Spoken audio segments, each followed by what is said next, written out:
My name is Ryan Bowen, and I am the president and founder of Raindrop Roofing Northwest in Portland, Oregon.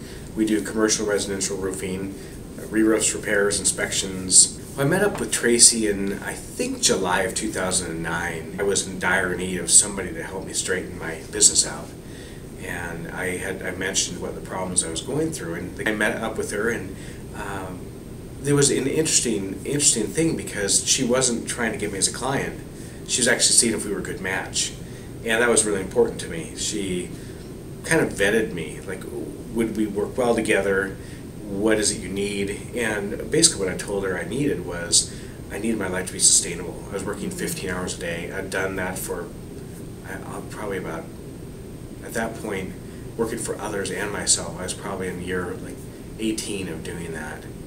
And I had worked through one child's growing up years already and regretted it. And I had a second child who at that point was 2.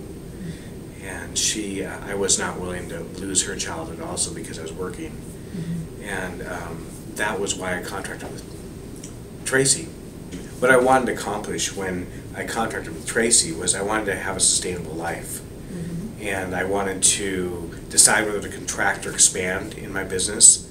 I wanted to spend time with my family, watch my children grow up, and I wanted to travel and pursue my hobbies and grow as a person as well. I felt that I was stuck in just old habits and routines the entire time, like I had been for years, and I wasn't expanding as a person. One of the most important benefits I got was my life did become sustainable. I did grow 225% during an economic downturn. All my competitors have shrunk. A bunch of them went out of business, and so that was a result of the coaching with Tracy, was that growth. But I grew sustainably. I put people and systems in place where I didn't have to lay awake during the nights thinking about things that were going on, things that needed to be done. I worked regular hours, and if I can spend mornings and afternoons with my daughter now. I've learned about myself that I am not a loner technician that's come into the business. I started basically cleaning up the ground as a roofer. I cleaned up the ground, I moved the chain, I moved all the way up through everything you need to do to know how to install a roof. And so I got to the top of my game as a technician and thought, hey, well, I own my own company. It's just doing the same thing, but working for myself. And wow, what a difference that was. Wearing the hat as an owner is a completely separate game. And so for many years, I just figured I was just, a lucky roofer who got to own his own business and work his tail off. But that ended up with Tracy. I found that I actually am a leader. I'm actually a loving, caring, intelligent, and purposeful leader, which I didn't know when I started. The greatest strengths Tracy brings that I feel is not a cookie-cutter approach. She actually addresses each person individually. She has incisive listening skills. She basically cuts through all the BS and here's what you're really saying, and here's what's really needed. And then she's really bright. She's got a keen wit, and she applies it to solving problems that, like, things I wouldn't think of how to solve. And she's not just a statistical analyst. I did work for a consulting firm for a little while in my late teens, and they were a statistical approach management, which is great, but it's not a holistic approach to the business itself. You can use statistics as an indicator of things gone wrong, but Tracy gets into the grit and the deep dirt, everything that's going on around the business, holding people in place and holding them from not growing. So that's what I really like about Tracy. What surprised me most about working with Tracy was she had a planned consistency. She had planned the tactic of how to grow my business and myself at the very start. And a year and a half later she'd say, well, that's why since day one I've been telling you this, because I knew we'd get to this point. And I'd be like, oh wow, I wasn't ready to hear it. So she was very consistent, and she didn't tell me what her tactics were. She just used them ruthlessly to make me be a better person and my business grow well. What's that been? Well, my biggest aha moment was finding out the power of thought. Basically, I found that I was holding myself and others in place through self-limiting beliefs.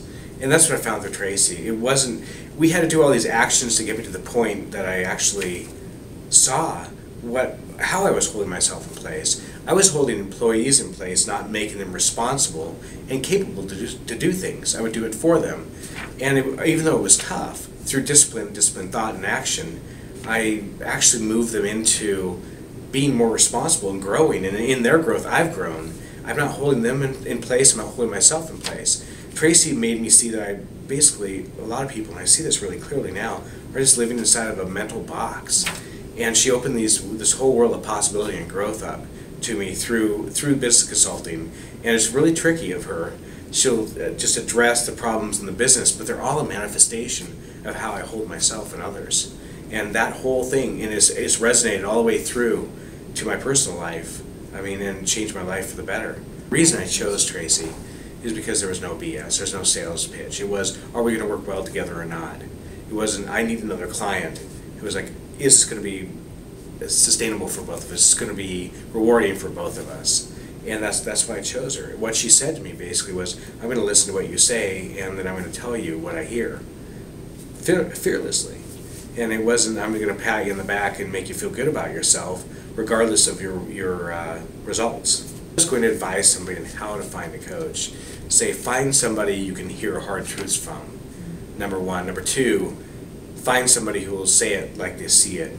Number three, find somebody who will listen to your story, but hear what you're really saying underneath. Find somebody who will help you move out of your comfortable habits and routines.